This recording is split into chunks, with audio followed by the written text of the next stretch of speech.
அந்த சின்ன பசங்க, சின்ன பையன் 15 வயசு இருக்கும், என்ன பயிற்சி யார் நடத்துகிறார், யார் எந்த இயக்கம் நடத்துன்னு கேட்கிற பொழுது நாங்கள் RSS பயிற்சி எடுக்கிறோம்.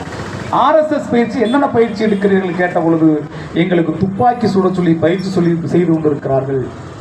நாங்கள் தீபாவளி கூட நாங்கள் கரெக்டாக குறிபார்த்து சுட்டது கிடையாது, பொட்டு வெடியை கூட சரியாக சுட்டது கிடையாது. ஆனால் எங்களுக்கு இங்கே சைலன்சர் பொருத்தப்பட்ட சத்தம் கேட்காத துப்பாக்கியை வைத்து சொல்லிக் கொடுத்து கொண்டிருக்கிறார்கள்.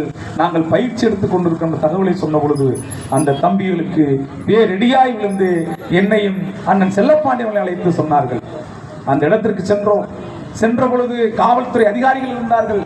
காவல்துறை அதிகாரிகளை பார்த்து கேட்டோம், காவல்துறை அதிகாரிகளை கிட்டத்தட்ட இந்த மண்ணில் எத்தனையோ இயக்கங்கள் இருக்கிறது, எத்தனையோ கட்சிகள் நடத்தி கொண்டிருக்கிறார்கள்.